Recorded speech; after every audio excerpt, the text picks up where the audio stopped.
Hello everyone. Now that we can't go out to a bar to enjoy a cocktail, I thought why not get a bar at home? And that's exactly what I've done today. And I'm going to whip up a fun summer cocktail for you guys called the Absolut Summer Punch. In a shaker, throw in some tamarind reduction,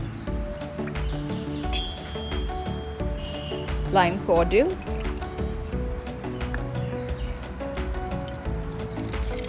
ice cubes. Give it a nice stir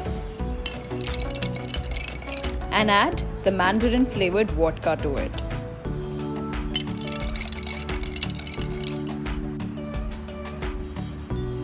Once your punch is ready, strain the mixture into a glass and top it with tonic water.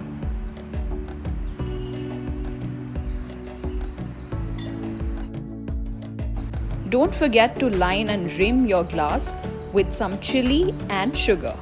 Also, decorate it with a lime slice.